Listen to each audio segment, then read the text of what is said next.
Amazon, in my mind, is one of the biggest sort of disruptors of digital transformation. But what if you can do it on there? Yeah, there is that. I'm assuming sectors have moved from print to digital over time. What makes you assume? You say assume. But when they think that's all they want, that's tough. It's a tough sell. Hi, I'm Steve. I'm the Digital Director at Spectrum Group. Our mission in life is to unlock the potential of your people. And we do that through three things. Firstly, software, hardware, and finally, expertise. Welcome to today's podcast. As usual, I'm joined by Neil Wells. I'm also joined by a very special guest, Lee Evans, who's the Sales Director within Spectrum Group. We've been talking about lots of stuff, the future of the paperless office and how close that is to becoming a reality. We've been talking about automation and digital transformation and where print fits within that or not. And also we touched on the lost generation that's been created by COVID and what impact that has on recruitment in industry. So please like, share, follow, subscribe. And with all that said, welcome to Tomorrow's Workplace today.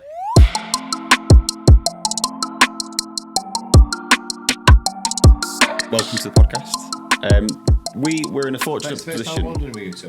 It is the first I think time. it is. This is Go on, Yeah. I'll I let feel you like do a guest. You'll have to do an You are a intro, guest. Lee. Even though I've been here longer than you two. Combined. You'll have to do an intro, Lee. Who are you? Well, people know now. That's a good point, actually. I've missed yeah. that. So, Lee, give us an introduction to new viewers to who you are and what you do. So, Lee Evans, been here for 20 years in October this year. Just started off as a rep, door knocking, canvassing, phoning, building up a customer base that way. Got drip fed a couple of users, and then found at that time I was very good actually with schools. Mm-hmm. So I know we were discussing it before and regarding schools, and schools print hasn't died. Children, students are still going to want material, working material. Well, my daughter's, not so much my elder daughter who's actually at secondary school, but primary schools in particular, Definitely. the children there are still wanting to, just want visual aids, aren't they? Mhm. Bring stuff home. And if it's not in colour, it doesn't catch my eye. So I'm coming in, you imagine I'm coming in at 6 at night, and if something in colour, bright colour there, I'm more bound to read it than what I would do if it was just in mono or was in Text, a pile of other stuff. So I haven't seen or we haven't experienced any drop in school volume. But no, anyway, going back to that, so we just fell into it by accident. We started selling software, which was the old InView system. Probably back in 2004, 2005, we got introduced to us at the time. When I say us, I'm about Graham, who's the other sales director, Steve, and myself. And we were doing very basic conceptual demonstrations where we were talking to people about getting stuff out their filing cabinet and put it in electronically, and that's how we had originally sold it. And as software evolved, it then became obviously a lot more intelligent. So the workflow module was available in InView back in them days, but it seemed sounds a bit unnecessary that. But as we know, 15, 16 years later, it's all changed. So yeah, we were quite successful in that. And when the recession back in 2008, 2009 was it? Before then, 2008. That's really when the software business kicked off. And that's when Aon in particular, who's no longer with us, he He is still alive, just for viewers. Not the business. Career change for him. He himself was part of driving the company forward and creating more of a software business. But the reason we were so successful in 2000, 2008, 2009 was business owners, obviously their sales plummeted. So what do people do? They look at staff costs and think, well, actually, if we get rid of them, what am I going to replace it with? Hence the reason why they then started looking at systems. And that's where we started to get 2, 3, 4. There was a snowball effect from software. So the recession actually caused an uptick in digital. Yeah. Which So is good news for us. It's brilliant. And that's why I'm not worried about it at all. So if ever with this recession word, it's been banned around by everybody, if ever it does happen, I think it's an opportunity. I think it's exciting for us. It's for the right reasons. Obviously, we don't want to see people losing their jobs. But if people can then go into other areas of business, which then creates revenue, So be it. It's okay. So the business has been around for, you know better than me, but 39 years, is that right? 39. Yeah. 39? 40 years next year, yeah. And you've been with it for 20 of Half those. of that, yeah. Okay. And the digital side came in 2008, so what's that? 14 years ago. Yeah. So what impact did the digital side have on the print side, if any? Was I was actually going to throw that back to you because you in particular now, Neil, you've been very successful in putting finance automation, accounts payable systems into these. I mean, I'll throw it back at you. Have you seen people? Have you ever gone in like saying you'll reduce your print costs? Yeah, I don't know. And if that is the case, has it actually reduced? I don't know. Yeah, it's a great question. And only last Friday, I had a customer. They've had the system for 5 years. I went in, did a review as I normally do, and we were talking about other things. And the irony there is, in his head, he was like, "God, do you find it strange? Obviously, half the team's trying to sell printing. You're trying to obviously reduce print. Is it? Is there a bit of conflict?" And my response there was, "Yeah, but you've still got printers, haven't you?" And he was like, "Well, yeah, I've got a trade desk and I've got this, and actually we're still printing off all our orders and things like that." And yes, okay, we reduced the unnecessary printing of emails and purchase invoices from that particular way. But again, over the lifetime, again, what's he done? About 25,000 prints he saved over that 5-year period. So again, it's not massive, but I guarantee if we added up all of his print volume for his other devices, like his delivery notes and other bits and pieces, I think they haven't gone completely paperless overnight. But with that accounts payable example, I wasn't in the game 10 years ago, but 10 years ago, I think a lot of businesses were receiving invoices through the post, which they're not. That still happens, doesn't it? But far more now electronic into an inbox. You're right. I mean, when I first started, probably 10 years ago, let my trade doing the print side of things, and I remember going into customers and we was asking them, what are you printing? What type of documents are you printing? And at the time, they were using the devices to print invoices. Again, over time, transition, that print volume's shifted because, again, ERP systems, finance systems now just email out invoices. They do very little. So we've always been conscious of what are people printing and then encouraging them to reduce the wastage. And again, like you mentioned with schools, I remember going into schools and things like that, and you'd go in and there'd be a big massive recycling box next to a school because they had no control. People are just pressing file print, and the massive amount of wasted colour prints and things like that. So we've obviously got technology that can help reduce that and control that. It's whether their customers, it's the appetite as well. Paper. There's two questions there. They may not want to use paper internally, but they'll still have customers who still might want paper. Therefore, they still may have to print it. Yeah. And we'll say it once again when we had the session yesterday. Print isn't going away. Well, the only the sectors I'm seeing print dying is actually legal. Certainly from my customer's point of view, that's purely because I have the staff in the office. Right. So they've got rid of space because they're not going to the office. They've got fee earners, people who are like heavily chargeable per hour, aren't coming in as much now. They've got printers at home, and it's making them think. Actually, some of them are not giving them printers, but they're not ones. They're like saying you buy your own cartridges. Therefore, people then have to think, hang on, I must buy my own cartridges. I know what I spend. Therefore, volumes. That's where it's gone. So they're not necessarily replacing it with a digital solution. They're moving it to a printer at home, or they're just printing less than they need to. Naturally, because it's making them think, do I really need to print? Do I need to print? But luckily, in the industry, the game that we're very successful at transport, logistics, warehousing, distribution, manufacturing, food in particular.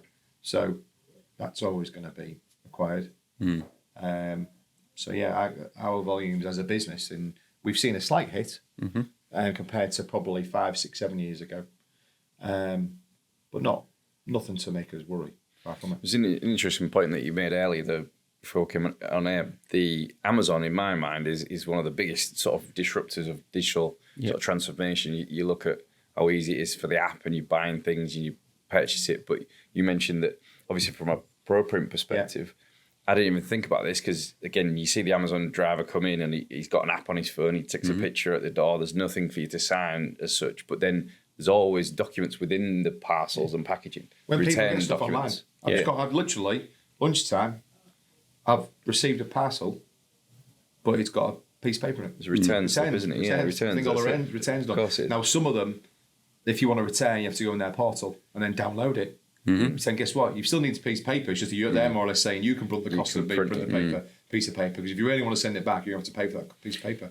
But do we not think Amazon are thinking in 5 years' time, I do not want to have a bit of paper in that box? Are they thinking... Ask Jeff. What? Yeah, I'll ring him after. yeah. But honestly, do we think in 5 years' time that bit of paper will be in the Amazon box or not? I tell you what, when I've looked at it in the past, they've used it as a bit of marketing as well. So sometimes they've used that print volume to sneak in an extra flyer of something else. I remember it used to be that way. But again, you're right. They want to make that experience as easy as possible. So if their users are saying that actually for me to fill this return form and stick a label on it and return it, if that's the easiest thing to do, I think they'll still do it. Good point, actually.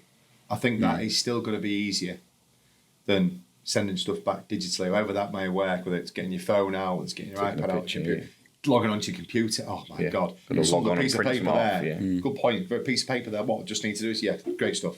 Let's walk down to the post office and give it back. That's far easier than, where's your laptop? Who's got my laptop? Took it to work. Right, what am I going to do? But what if you do it on there? Yeah, there is that. At the same time, what about people who still sausage fingers like me? Find it hard to rather still use a computer. But I do get it. It has got a place. We need to ask Ellie, really, because we're quite old, all of us. But the next generation, are they going to be wanting to use paper and pen, or are they going to want to use the phone? Yeah. I don't know. My go-to is the phone. But if that's the easiest route. But if something's in front of me, it's just the way the brain thinks. Yeah, do that. This is Matt. Matt is a finance director, and this is Matt's team. Day after day, they trudge through endless stacks of paperwork, like mindless zombies. But luckily for Matt and his team, things are about to get a lot better. Since Spectro has digitized their documents, there's no need for physical copies and duplicates to clutter up the office. And with a fleet of Spectrobots to take care of the mundane, Matt's team have changed the game. Don't waste the potential they've got. Get them a robot with Spectrum. Tomorrow's workplace today. Let's go back to sectors. Yeah. So which sectors are you seeing have kind of adopted digital and ahead of the curve in terms of removing print, and which ones do you think are still, I guess, lagging behind in that transition? What, as in, are you talking about in digital or print? Yeah. Well, I'm assuming sectors have moved from print to digital over time. What makes you assume? You say assume. I guess if you look at retail, Because if you know which ones are, I'd love to know. if you think of retail, we know which ones. have moved from shops on the high street to actually the digital first approach using e-commerce as one example. You mentioned legal as another one, which was probably behind the curve. I mean, you might say it's updated. I think a lot of the volumes dropped there purely, as I said, just the working environment. Yeah, if I bought a house, 18 months ago, and I remember I had a stack of documents that thick that I needed to read through and fill in. So do you see that changing in the legal sector over the next couple of years or not? Or do you think that's going to be the case for a while yet? I was speaking to one of my clients about that about a year and a half ago, and we were looking at as a service, so to speak, when you're taking all into all their IT. And he acknowledged the fact that in 5 years' time, he didn't think there was going to be a job for him. So I was 18 months, 2 years ago. He's actually moved on. Because I can't remember the exact title. He said that because a lot of the stuff would be getting taken off site, so everything would be in the cloud. A lot of the forward-thinking legal companies, the big boys, they've got teams in CIOs and people like CTOs who are already looking at this sort of stuff. So we mentioned about RPA, which we've been talking about recently, which I can get quite excited about. And I've spoken already to a couple of our clients about that. It's a tough sell, but I think really if you attack some of the big boys, I think that's something that they are looking at. I don't disagree with you, but why do you think it is a tough sell, RPA? I think there's a lot for legal. Just just generally, logistically, where we are at the moment, bearing in mind it's fairly new, we're looking just within this area. there are a lot of companies, a lot of businesses in this area who are they've got the baggage of the postcode of where they are. Oh, we're not Leeds, we're not Manchester. Yeah. But there are some very, very, very forward-thinking organisations, but some around here are still quite, there's nothing wrong with it, they're just still quite small. Yeah, and also, I don't know if it's an age thing as well, without being an ageist, as in people not coming through. I keep on losing track regarding my generations. Generation X, Generation Y, Millennials. Millennials. Yeah. Is it Millennials? Millennials is mine. I lose track as well. Are we millenniums? What's Rob? 37, 38. Millennials. I'm thinking he's a millennium. Yeah, they're the ones really. But then again, they've still got to get past the managing partners, the board. Yeah. And the difficulty you got with technology is a lot of them don't talk to each other. They don't talk. No, they don't talk. Silos, I've known apprentice listers whereby they might not have seen the colleagues for 2-3 weeks, even though they're like them one floor above them. Because they're literally just literally focused on the work they do because they're charged by the hour. Yeah. They don't have time to sit down and talk about what's on. They rely on other people, but then they have to do the tough sell. I'm not convinced either they actually understand the pain that the individual fee earners go through. But there are legal firms, presumably there are big legal firms which have adopted digital and that are ahead of the curve. So that's because, sorry to interrupt, that's because they can afford to pay people to do it for them. As in they have teams, they'll have a strategic board that will look at all this sort of stuff. Business improvement people. Yeah.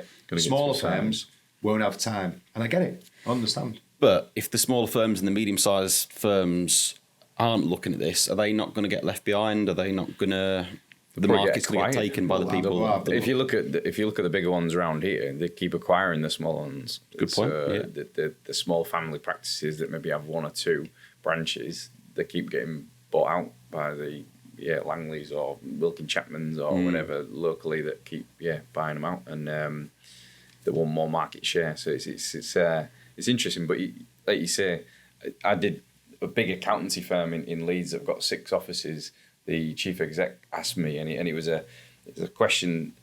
He basically said, "I've got a managed print contract. I've got X amount of machines, and it's up for renewal in say, I don't know, 2 or 3 years. But then he's got a digital transformation project, and he's looking at other things, and he's actively thinking, how is that project going to affect my print? Do I need to hold off renewing my print because I know if I introduce this, it's going to drop in volume and this type of thing?" And that's, I guess, business owners are going to be thinking that, but sometimes those 2 conversations are joined up. They're not. Yeah. One of my greatest sales ever, probably one of the first, medium time software installs we did was when I did that. They wanted copiers, just wanted printers, replacement printers. And I spoke to them, and I also spoke to them about the software. And they said, "All right, we'll look at this." He says, "Well, stop." He says, "Now I've brought this up. I wish I'd brought this up first. But I suggest you have some loan devices. We'll give you some so you can borrow. But we then look at digital and we look at what you actually need taking the business forward. And because that actually might determine the amount of devices you need. Because what you didn't want to do was do that second and buy all these device things. You know what? Actually, I didn't need them as many. Or I could have consolidated in various areas. So we were fortunate enough, because we were local, to give them some loan machines, look at the software, and then so be it. That's exactly what happened. So that allowed us to determine more, being able to give more factually correct information on what exactly we're going to be printing. So did that reduce the need for the number of printers, that piece of work, or not? Yes, compared to what the original scope was, original spec, right, we need 37 of these devices. Yeah. And thinking, other people would be thinking, brilliant, 37 machines. Yeah. I was like, right, talk to me about this first, because I don't think you might not need. I look at a lot of our successful software installs, and they're from out of town. I think one of the reasons we've got so many out of town is because people in the town still associate us as a business, rightly or wrongly, as they're just copy of people. We've had this conversation. That stigma is always going to be attached with us, but it's a very good stigma because we're very, very good at that. Very successful at it. And a lot of our larger clients as well, who got print offers, who've got copies, I've dealt with us for years, they've struggled to engage us in their software conversations. I think they don't take it seriously enough. But we're in a fortunate role where you can sell the right solution, whether that's print or whether that's digital or a combination of the two. Yeah. Which not all of our competitors are. No, but we have started to make more legwork now, and we've done more groundwork, on us cross-selling.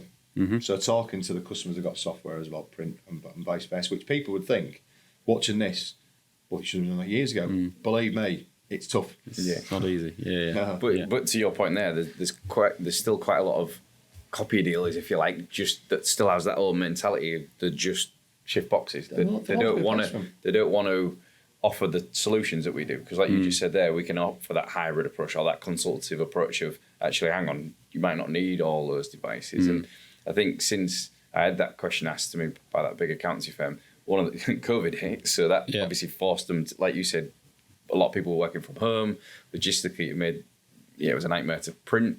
Then one of the biggest things they did was introduce Adobe Sign, because contracts for them, they were printing off bullet, like you said, documents and things like that, and especially if they were working on people's year-end accounts and whatnot, and having to submit that was all in paper. And he used the example, he had one customer in Australia, and to send the document to Australia to get signed to come back again, and it was like, what? Why haven't we? Did you say so again?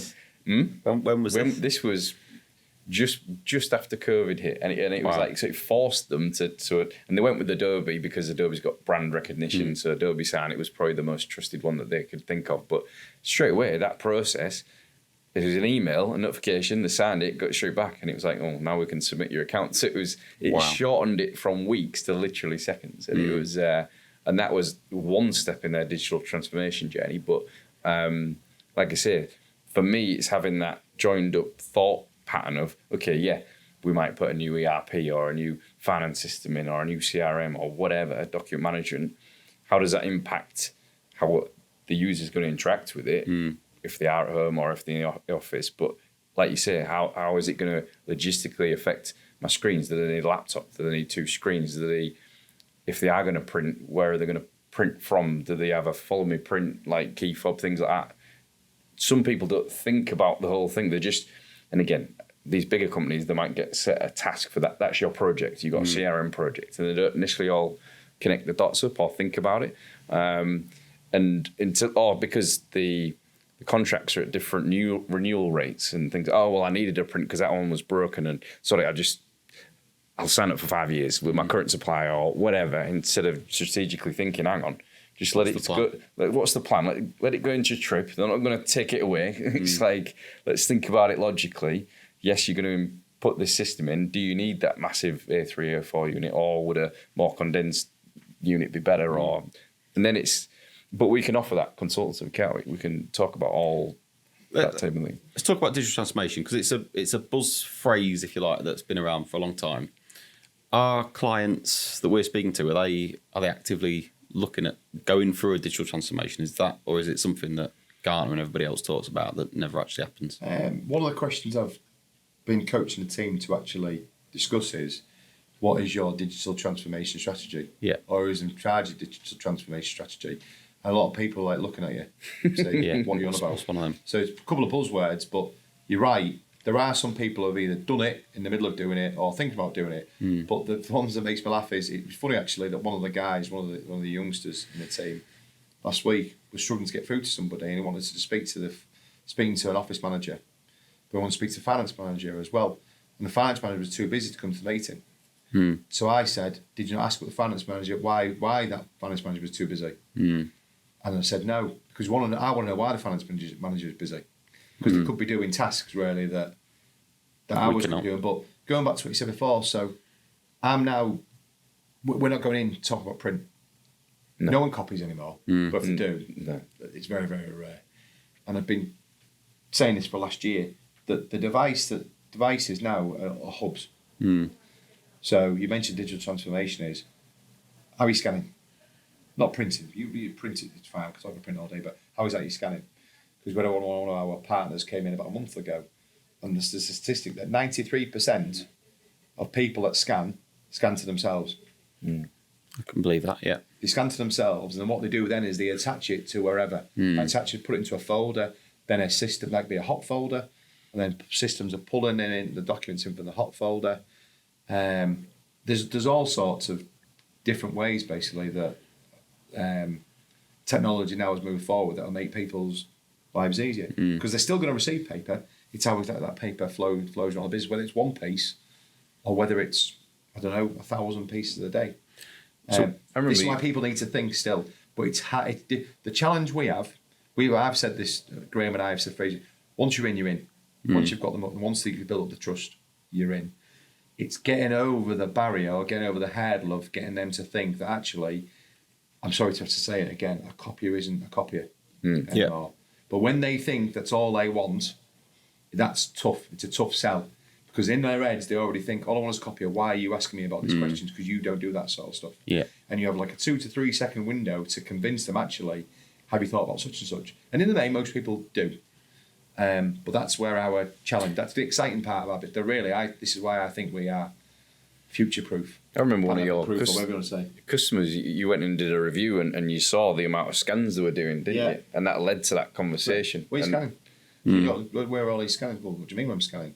Look as if you got 3 heads. Scanning, well, I know no one else asked me this. Why? And you get perceived being awkward. No, I'm not being awkward. Just asking the questions because no one else has. Neil said before. And That a lot of the people who are now game lifestyle businesses, and they literally come to the end, and they've been humble enough to say, you know what, I think now it's time for us to go cash in, and because we're humble enough to think, you know, we haven't got the energy to do that. And look, you mentioned before, look how much investment we made as a business. It's taken us 14 years to get where we are today. Yeah. Good luck to anybody else who think they want to do it in 14 years. Yeah. There's an education piece as well with the customers because there's certain processes that you're thinking, why are you doing that? I mean, I remember, and again, this is common, and it shouldn't be as common as it is, but a customer wanted me to email them a copy of the invoice. So I printed it off, I put it on the letterheaded paper, and then I scanned it back in again. You did what? It's normal. And they think, well, that's in my head, that's like logically, that's how they thought it through. And I think, well, okay, you don't realise you can save it to PDF or email it across. Or, again, if you're going to do it en masse, there's software that you can intelligently distribute the document. Why are they doing that? Is it just ignorance? And what's there's a miseducation piece. We've always done it this way. Oh, that's how we've always done it. Or Joe Blogs had done it that way, and then they taught me how to do it. And maybe a bit of lack of IT savvy, didn't realise I could save it as a PDF and attach it to an email. But and sometimes it might be their systems only spit it out and it goes straight to the printer. And then, but again, there's technology that we've got that can capture that and route it where it needs to be. It can file a copy, it can email the customer, it can print one off. And it just, again, those are the things that when we're in an office and we're looking at what's happening, it's having the nous to sort of ask the question, I can see what you're doing over here. And then it leads to a further Going question. in front of us like gold dust. And this what frustrates me. I don't think we're utilising opportunities enough. The 2 biggest headaches I've got at the moment, for me, is the recruitment side of things, which I've recently posted on LinkedIn about that, of which I've had some amazing feedback and amazing comments, which have made me think differently. But it's also to do with the why. You know, the old Simon Sinek of why we're even here now. Yeah. Why, and it's doing my head in. And I think I'm there. I think I'm more or less there. But how I articulate that and getting across to people, getting across to the company. But I do genuinely believe that actually when we can actually articulate the why, I think we're off. Do you want to have a go now? Or No, well, No. it's sort of. But so I've been speaking to Bax about it, and I've tried to add my own little bits, but releasing the staff's potential. Yeah. So that's one. But how we get that across to somebody instead of looking like once again as if you've got 3 heads. But I'm here basically to not talk about products and not to tell you how great we are as a business, how great can we are, how good the software is we sell. It's all about let's unlock your potential staff of your potential people. or potentially your people, because that's what they got. And Ken, our chairman, said something about a year ago when it comes to accounts payable.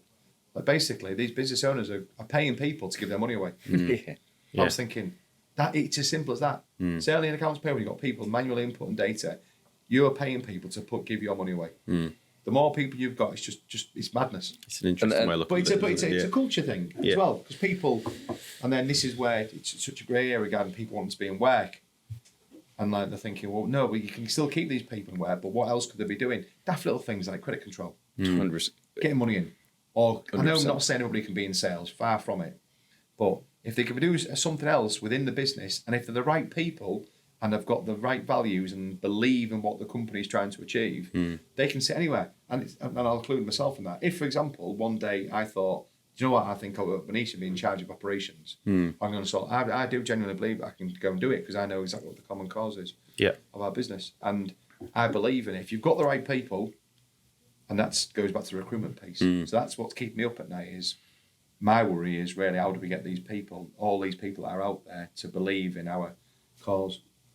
Let's touch on recruitment then, because it's come up a couple of times. So I saw your LinkedIn post, but I'll let you explain it. What's your view? What's your challenge at the minute, and how are we going to go about solving that? We've got two. Really, we've got the youngsters, which we would with the campaign for our Campus 2 this year, which was massive disappointment, just pure numbers. Bearing in mind, we were more proactive and more active this time round than what we was in the first time we did back in 2018. When we originally we only wanted 2, we took an 8 back in 2019, of which we've now got 4, and we've got one other young lad who's like one of our data analysts down in support. The numbers were very, very low. We went to schools, did road shows.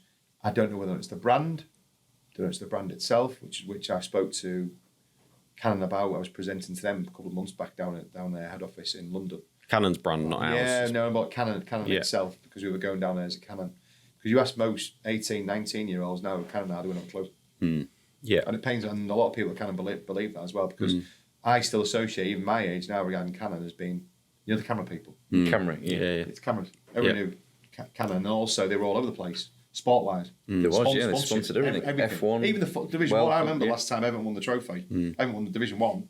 They were lifting up the Canon League trophy. Yeah. That's what it was. That's how long ago it was. That was a long time ago.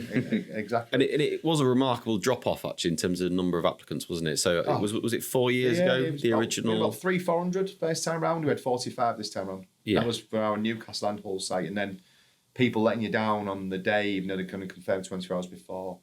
And I just think there's definitely a generational thing. I think the difference in 18-year-olds now compared to the 18-year-olds of 3 years ago is astronomical. From what I've seen. Yeah. In one about maturity. Why do you think that is? It's not their fault. I don't want to use it, but I think I am. I just think it was the pandemic. They were locked in the bedroom. Being sheltered for 2 months. They were locked in the 2 bedroom years. for 12, 18 months. Someone has told me they're the forgotten generation. A lot of these didn't have to sit exams. Yeah, they've gone from 16 to 18. They never even sat exams. And that's quite transformational. Good point. So they were literally given predicted results. Yeah. So they haven't gone through all the experiences, and then they weren't able to then go and get jobs. Because there was no jobs there because everyone was getting failed. So at that age when we're thinking, right, I need to go get a Saturday job, there's no jobs. Because no one was working. What are they all doing now, though? If they're not applying for things like the campus, which is a brilliant initiative, they're not all sat in the bedroom playing COD, Some of them, are they? the ones we've spoken to, are doing a lot of stuff online businesses. Okay. I mean, we've spoken to guys who've got online clothing businesses. They're doing all right for it, not doing amazing well, but they've actually had a go. We met one gentleman recently who's selling autographs online. Okay. It's all online. It's all using this, and that's what they're influencer generation. They all TikTok stars not doing anything. Yeah, literally not doing anything. I haven't done anything before, which it blows my mind. It blows, and I don't think it's healthy. I've got my 14-year-old down there now working. 14-year-old daughter, she's out there where she's got 2 jobs. I have 2 jobs in the summer. And I just want them to get used to just life, not about the money. So what are we going to do about it then? So just finishing the campus. Yeah. So we changed our tack really on there.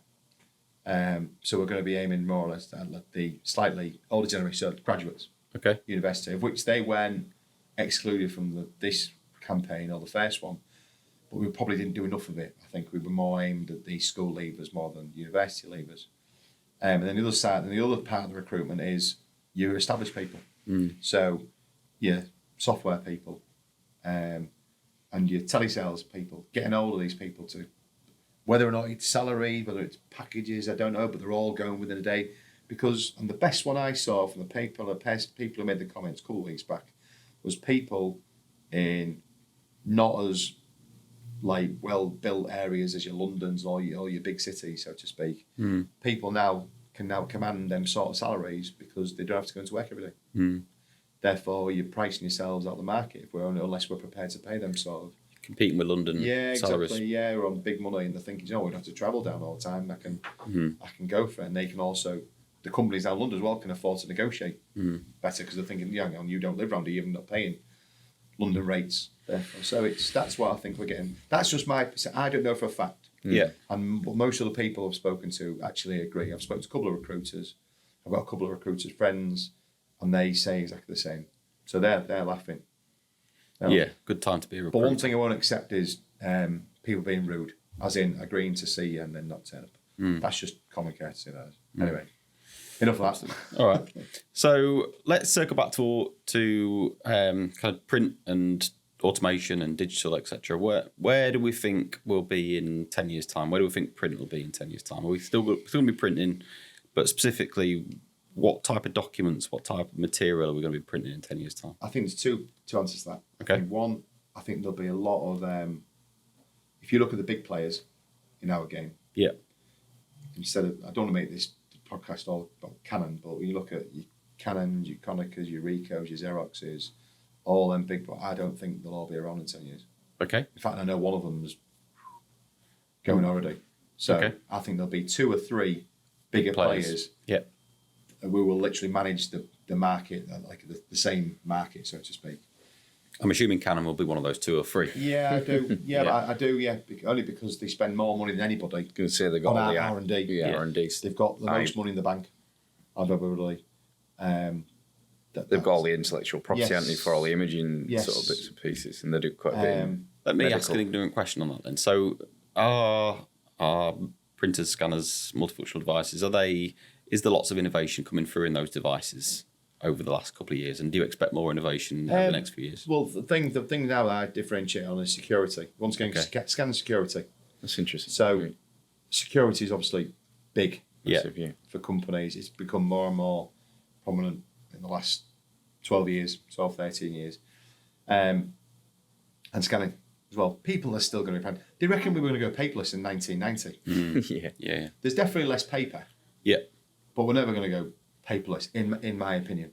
Yeah. But as I said, I think that's what will keep us, whether it's a business or as a brand, going, because I think Canon will still be here in 10, 15, 20 years. Those others won't. I think, like you touched on with the ProPrint as well, there's certain things like the IKEA catalogue, for example. I think IKEA tried to go all digital, but then still found from a customer perspective, they like to physically pick something up and look at the pictures. And again, those catalogues need printing. They need, we sort of associate the sort of smaller office devices, but there's big, massive ProPrint machines at the size of this room type thing that fold, staple, finish, all that type of stuff. And I think the quality of the document, it's got to have a return. For someone to print something, it's got to have a return. So if it's marketing literature or information, or if it's a contract, or if it's a brochure of some sort, you see, I mean, again, holiday brochures are still out there. Yeah. So there's, even though websites for booking holidays have been around for a while, so it's kind of, I find, I'm with you. I don't think that it's going to completely disappear. I tell you what, I agree in the estate agents. Yeah. I now look, if we were going to look at a house, I'd look at all online. But just daft little things that people don't think. I mean, 2 things I can think of. Something: football matches, programs. Yeah. Still something Then you're tangible. going to get your phone out and look at the program on your phone. It'd be a bit Mainly down to connection. Yeah, you're right. Goodison Park, go and see them. The phone set. Don't know how it does it, but an hour before kickoff. I know. Yes. Same at Hull City. Just can't get on. Blocks you. Yeah. Brilliant. Thank you for your time, Lee.